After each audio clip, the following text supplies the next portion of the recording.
Assalamualaikum warahmatullahi wabarakatuh. Semoga Bapak Ibu pembimbing dan dosen penguji selalu dalam keadaan sehat. Baiklah, saya akan mempresentasikan proposal tugas akhir saya yang berjudul Gambaran faktor-faktor yang mempengaruhi kepatuhan diet pada penderita diabetes mellitus tipe 2.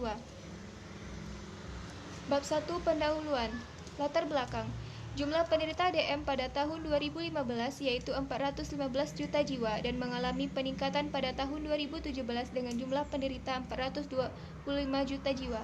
Indonesia merupakan peringkat ke-6 di dunia dengan penderita terbanyak setelah negara Tiongkok, India, Amerika Serikat, Brazil, dan Meksiko. Riskesdas 2018.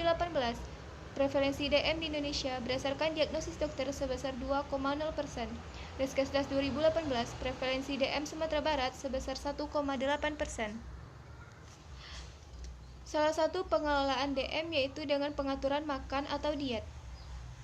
Pentingnya penekanan mengenai kepatuhan keteraturan jadwal makan, jenis, dan jumlah terhadap penyandang DM tipe 2.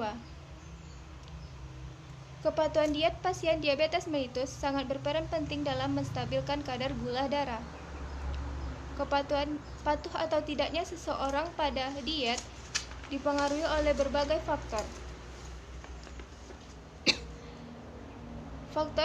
Faktor-faktor yang mempengaruhi kepatuhan tersebut terbagi dua, yaitu faktor internal dan faktor eksternal. Faktor internal terdiri dari pengetahuan dan sikap, faktor eksternal terdiri dari dukungan keluarga dan dukungan tenaga kesehatan. Rumusan masalah pada penelitian ini yaitu bagaimana gambaran faktor-faktor yang mempengaruhi kepatuhan diet pada penderita diabetes mellitus tipe 2. Tujuan penelitian, tujuan umum. Diketahuinya gambaran faktor-faktor yang mempengaruhi kepatuhan diet pada penderita diabetes mellitus tipe 2. Tujuan khusus, diketahui gambaran pengetahuan pada penderita diabetes mellitus tipe 2 dalam menjalankan terapi diet. Diketahui gambaran sikap pada penderita diabetes mellitus tipe 2 dalam menjalankan terapi diet. Diketahui gambaran dukungan keluarga pada penderita diabetes mellitus tipe 2 dalam menjalankan terapi diet. Diketahui gambaran dukungan tenaga kesehatan pada penderita diabetes mellitus tipe 2 dalam menjalankan terapi diet. Manfaat pada penelitian ini yaitu menambah pengetahuan dan pengembangan kemampuan peneliti dalam mengaplikasikan ilmu yang didapat selama perkuliahan, serta menambah pengetahuan tentang gambaran faktor-faktor yang mempengaruhi kepatuhan diet pada penderita DM tipe 2. Memberikan informasi mengenai pentingnya mengetahui dan memahami faktor-faktor yang mempengaruhi kepatuhan diet agar dapat menjalankan diet dengan baik untuk menjaga kadar gula darah. Menambah kepustakaan informasi serta referensi di bidang gizi klinik dan dapat dijadikan bahan untuk penelitian selanjutnya. Ruang lingkup pada penelitian ini yaitu penelitian ini dibatasi untuk menggambarkan tingkat pengetahuan, sikap, dukungan keluarga, dukungan tenaga kesehatan terhadap kepatuhan diet penderita diabetes mellitus tipe 2. Penelitian ini menggunakan metode studi literatur dengan sumber data berupa artikel asli yang dipublikasikan melalui basis data elektronik. Penelusuran artikel ini dilakukan melalui Google Scholar dan portal Garuda. Artikel yang ditelusuri dibatasi 5 tahun terakhir, yaitu mulai tahun 2016 sampai tahun 2020. Bab 2 Tinjauan Pustaka. 1. Diabetes mellitus. Pengertian diabetes mellitus. Diabetes mellitus merupakan penyakit metabolik dengan ciri-ciri adanya hiperglikemia akibat adanya kelainan sekresi insulin, kerja insulin atau keduanya.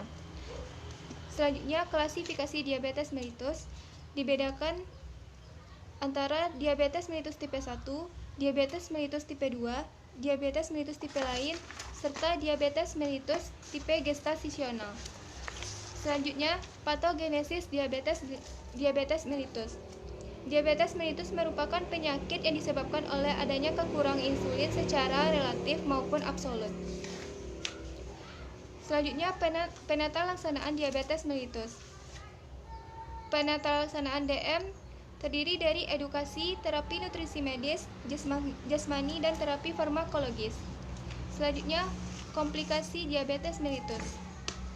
Terdiri dari komplikasi akut, yaitu hipoglikemia dan hiperglikemia. Selanjutnya adanya komplikasi kronis, terdiri dari komplikasi makrovaskular dan komplikasi mikrovaskular. Selanjutnya, diagnosis diabetes mellitus. Diagnosis DM ditegakkan atas dasar pemeriksaan kadar gula darah. Yang kedua yaitu diet diabetes mellitus. Yang pertama, adanya tentang jadwal makan. Jadwal dan frekuensi makan diatur dengan baik, yaitu setiap 3 jam sekali antara waktu makan utama dan makan selingan dengan frekuensi 6 kali. Selanjutnya, jumlah. Untuk menentukan jumlah kalori yang dibutuhkan penyandang DM dengan memperhitungkan kebutuhan kalori basal. Selanjutnya, untuk jenisnya terdiri dari karbohidrat, lemak, protein, natrium, dan serat. Yang ketiga yaitu kepatuhan diet. Definisi kepatuhan diet. Kepatuhan diet merupakan tindakan seseorang yang aktif untuk berpartisipasi dalam mengikuti aturan diet, sehingga penyakit yang diderita bisa terkontrol dengan baik. Faktor-faktor yang mempengaruhi kepatuhan diet. Selanjutnya, faktor-faktor yang mempengaruhi kepatuhan diet terdiri dari pengetahuan, sikap, dukungan keluarga, dukungan tenaga kesehatan, usia, jenis kelamin, tingkat pendidikan, motivasi diri, dan persepsi. Selanjutnya, kerangka teori. Di sini diabetes mellitus itu dilakukan dengan adanya 4 penata laksanaan, yaitu edukasi, terapi nutrisi medis, latihan jasmani, dan terapi farmakologis. Salah satu dari penata laksanaan tersebut yaitu diet diabetes mellitus, yang terdiri dari prinsip tepat jadwal makanan, tepat jenis makanan, dan tepat jumlah makanan.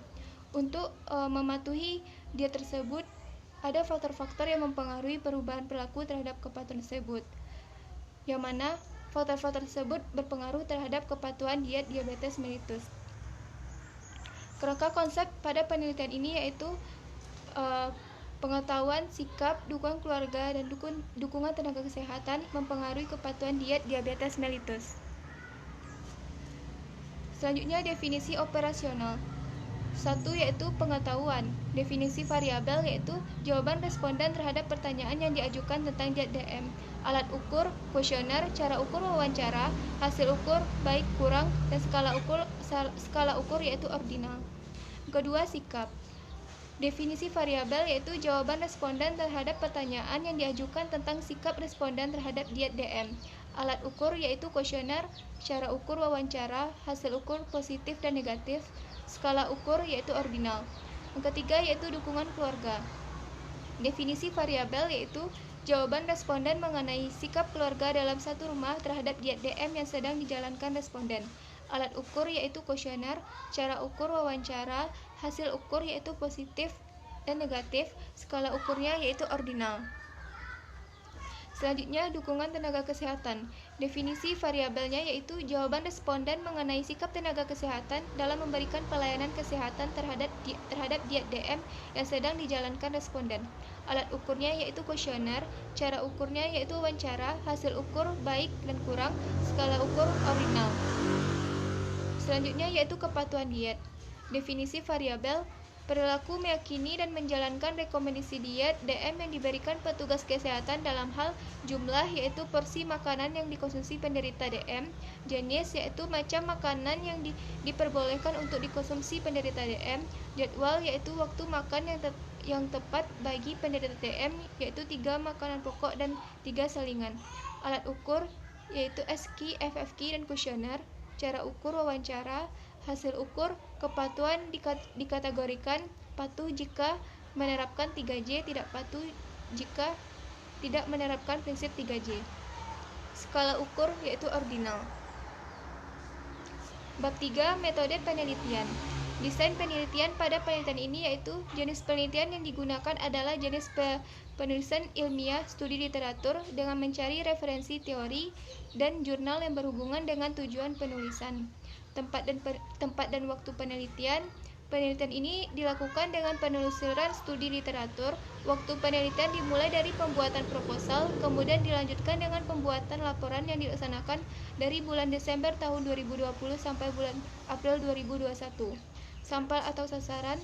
Sampel dalam penelitian studi literatur ini adalah penderita diabetes mellitus tipe 2 yang diambil dari artikel penelitian yang digunakan sebagai literatur.